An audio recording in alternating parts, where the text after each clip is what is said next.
Demencis, ayer y hoy, aprendiendo del pasado. Demencis, ayer y hoy. Ayer, en un plenario donde se pretendía mostrar al Frente de Todos en marcha, se produjo un episodio no menor para el análisis. En un momento determinado, el presidente de la Nación, que cerraba el acto, estaba hablando y Cristina Fernández, vicepresidenta que ya había hablado antes, le susurra algo. Y entonces Fernández le dice, decilo, y le entrega el micrófono en el medio de su discurso a quien ya había hecho uso de la palabra. Cristina, molesta por la actitud, porque se dio cuenta que no correspondía, pero igual agarró el micrófono y dijo lo que tenía que decir. En ese momento, Alberto Fernández Pérez estaba hablando de derechos y Cristina le estaba soplando desde atrás que solamente la mayoría está en condiciones de darle derechos a las minorías. Cosa que es absolutamente cierto, es una verdad de análisis político muy clarita, y que Cristina se lo marcaba de atrás como diciendo, decí eso, decí que las mayorías son las únicas que le pueden dar a las minorías esa posibilidad. Y cuando le dio el micrófono, Cristina agregó, porque cuando gobiernan las minorías, suelen darle privilegios solamente a las minorías, cosa que también es una verdad de la historia política argentina. Y esto produce en este periodista un disparador. No solamente que es cierto que la mayoría le da derecho a las minorías, sino que ha pasado algo fenomenal. La mayoría del país ha sido invadida, según los turnos, en un entrismo de izquierda en un momento y en un entrismo de derecha en otro, por minorías. Y esas minorías se han licuado en esa mayoría desde la partidocracia, es decir, cuando hay que integrar las listas electorales. Y la vocación frentista de las mayorías, que representan en la Argentina el peronismo, siempre ha sido de llamar a los demás. Pero no solamente una vocación para la construcción política de un triunfo, también para la construcción de la unidad. Perón le ofreció a Balbín la vicepresidencia de la República. ¿Quién no quiso? Una minoría, Renovación y Cambio del radicalismo, que dijo de ninguna manera, que era el sector supuestamente de izquierda de los radicales. Antes de eso, mucho tiempo antes, con la muerte de Quijano, se lo habían ofrecido a Sabatini. ¿Quién no había querido?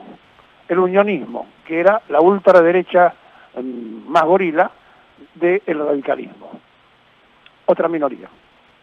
Y las dos veces que Perón le ofreció a los radicales la posibilidad de ir juntos, se frustraron por cuestiones internas de los propios radicales. Y cuando se construyó el frente, donde se había proscrito a Perón que no podía ser candidato, entonces el general lo pone a Cámpora y lo pone a Solano Lima, que venía del Partido Conservador Popular, como vicepresidente, en otra demostración de la voluntad frentista. Y en la Cámara de Senadores y de Diputados estaban todos los integrantes del Frente, y así como Lastiri presidía diputados, Allende, el demócrata cristiano, era el responsable del Senado, más allá, claro, del vicepresidente. Es decir, que la mayoría siempre fue partícipe cuando hizo frentes y siempre le dio lugares en el poder. Pero la cosa fue cambiando, y fue cambiando abruptamente.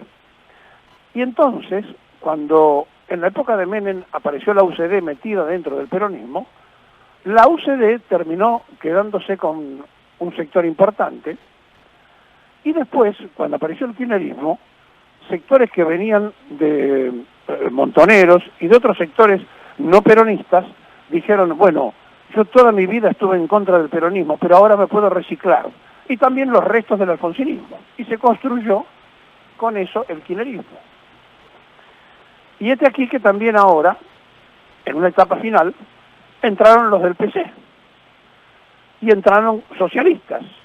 Y entraron gente que representaba otras posturas, otros pensamientos, pero que como en la gran confusión de que después todos aparecían cantando la marchita, acuérdense María Julia Alzogaray cantando la marcha en época de Menem, combatiendo al capital, una liberal que privilegiaba el capital, porque total lo que le importaba era estar donde estaba, es decir, usurpar con el voto peronista lo que nunca hubiera podido llegar con el voto de su papá. Y Cristina ayer provocó este disparador en este periodista, que es cierto, las mayorías son las únicas que garantizan los derechos de las minorías. Ahora, ¿cómo resolvemos el tema cuando las minorías se disfrazan de mayorías, usurpan los lugares de las mayorías y disfrazados aparecen en escena y confunden a las mayorías? Y esto es ya más complejo. Ayer en el mensaje, cuando habló Cristina, explicó por qué se hizo peronista. Y después Fernández, siguiendo el mismo libreto, porque hay elecciones y entonces hay que decir que son peronistas, aparece también queriendo decir que eran los hijos del peronismo. La vez pasada en un reportaje dijo Fernández que no lo había conocido a Perón. Me parece que también, yo no lo conocía a San Martín, pero lo estudié, lo leí, lo traté de analizar. Bueno, no opino si él lo ha hecho porque no lo sé. Y la verdad es que frente a esta situación que se plantea, donde las mayorías le dan derecho a las minorías, lo que no se puede aceptar es que las minorías le impongan su criterio a las mayorías. Y eso es lo que pasó, por ejemplo, ayer, donde todo el aparato del Grupo Clarín le daba manija ¿a quién? A una movida piquetera organizada por el trotskismo, que está en oposición al gobierno, y que como está en oposición al gobierno, ellos le dan permanentemente oxígeno. ¿A quién? Al Partido Obrero, al MST, que son integrantes, entre otros, de esa movilización de ayer. Pero el discurso de los dirigentes que planteaban el pedido de trabajo, no solamente lo compartimos todos, sino que lo venimos diciendo desde hace mucho tiempo. Lo que no sabemos si hay sinceridad o si lo que se está buscando es entrar en el negocio de los planes, porque también se agrega inmediatamente, mientras no aparezca el trabajo, queremos que se nos ayude económicamente. O sea, piden lo mismo que el resto de las organizaciones sociales. Las otras son oficialistas, la de ayer es opositora. Como es opositora, el Grupo Clarín la pone en directo. Ahora, cada vez que hay un corte en el puente Pueyrredón, es una expresión de la minoría. Y cada vez que se afecta a las mayorías. ¿Está bien o está mal? Bueno, analícelo cada uno de ustedes. Pero lo cierto es que en el país de las mayorías que le da derecho a las minorías se han subido por encima de las mayorías. Ayer, en la CGT, hubo una reunión y discutieron el porcentual femenino en la construcción futura del Consejo Directivo. Pero resulta que no en todos los gremios hay cantidad de dirigentes mujeres, gremiales, como para ponerlas en los lugares, como para que participaran de un 50%. Y me vino a la memoria Susana Rueda, cuando integró el triunviro, de un triunviro que se evaporó prácticamente, y a la primera mujer que habían puesto de secretaria, la evaporaron. Y entonces la pregunta es, ¿cómo se hace para que un derecho, para que la mujer participe, no tenga una representatividad floja, porque no hay cantidad de dirigentes que puedan ocupar los lugares que tienen los varones? Sea por culpa de los hombres que no la dejaron llegar, o sea por culpa de las mujeres que no se miraron para llegar. No importa la culpa de quién. Y hay una demostración ahí entre mayorías y minorías. No. ¿Saben lo que no? ¿Saben que no? Que la mayoría son las mujeres en el padrón electoral. Y entonces lo que gobernaría el sindicalismo serían las minorías, que son los varones.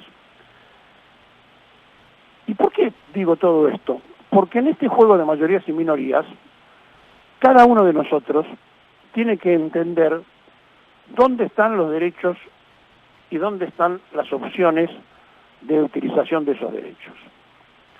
Y el derecho que tiene un dirigente político es el de expresarse, el de proponer y el de criticar. Criticar no es hablar mal, es opinar. Y ayer Fernández se despachó y contó un imaginario diálogo de su vida personal cuando fue a comprar galletitas en Chile y habló de un envase y que si lo hubiera hecho cortito hubiera estado bien, pero empezó a agregar todas las cosas que hizo mal el macrismo, cosa que ya sabemos, tratando de demostrar, cosa que también es cierto, que se esconden detrás de los candidatos de Juntos, porque le han cambiado hasta el nombre de la provincia, y han sacado a la gobernadora porque sabía que iba a perder por catástrofe y entonces la pusieron en la ciudad, que se esconde allí el desastre de los 4 años. Sí, es cierto. Y también es cierto lo que dijo Alberto Fernández cuando habló de que tienen los medios y tienen la difusión y tienen el marketing. Es cierto, porque es un producto elaborado por los medios y el marketing. Lo que no dice Fernández y lo que no hace Fernández es cortarle la pauta a La Nación y a Clarín, que tienen las 2 pautas más grandes del Estado, porque supuestamente no tienen que ofenderse. Y lo viven masacrando al presidente y a todo el frente de todos desde el primer día, le den la pauta o no le den la pauta. Y entonces, aquí entramos en el juego de qué tiene que hacer el Estado, de qué forma.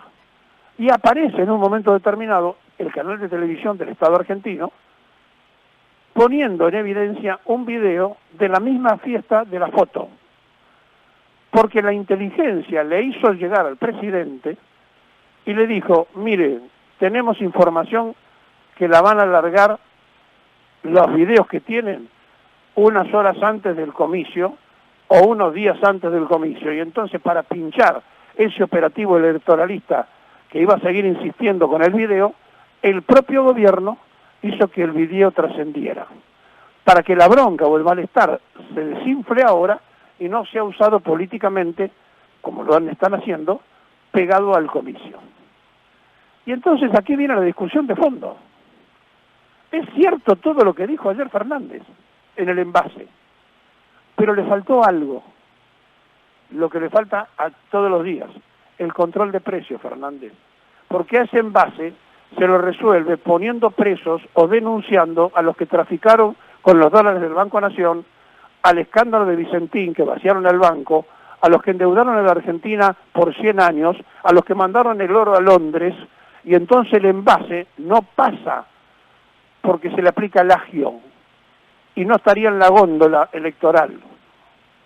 Si se hiciera lo que hay que hacer, si se ejerciera el poder que el voto ciudadano les dio a ustedes como Frente de Todos, no tendríamos que hablar ni de las galletitas de Chile, ni del supermercado electoral donde aparece lo que esconde un envase. Porque ya le han contestado en las redes, con todas las frases desafortunadas de Fernández contra Cristina, de Massa contra Cristina, de Cristina contra el PJ, y han hecho un compilado que circula por las redes diciendo, bueno, ustedes también dijeron una cosa y hacen otra. Y la verdad, estamos esperando que la dirigencia política determine alguna vez la felicidad del pueblo, no solamente en las medidas económicas, sociales, sino en la acción política. Y mejor que decir es hacer, y mejor que prometer es realizar. Y entonces, lo que estamos pidiendo es que ese envase que esconde tantas cosas y que efectivamente es así como él dijo, tenga la sanción que tiene que tener. Y la sanción, ¿saben cuál es? Decir quiénes fueron los que se llevaron los dólares del préstamo del Fondo Monetario Internacional, porque ustedes lo saben y la lista está. ¿Quiénes fueron los que hicieron el desastre del Banco Nación, que vaciaron el Banco de la Nación Argentina, que usaron a Vicentín para financiar la campaña de Cambiemos y que andan libres caminando por la calle, que le va a pasar como le pasó a los que endeudaron la Argentina y se van a morir como Martínez de Oz, que se murió después del desastre que hizo caminando por la calle Florida alegremente? Mientras que ustedes van a tener que seguir pagando las consecuencias de una fiesta de cumpleaños. A ver si se dan cuenta del poder de las mayorías.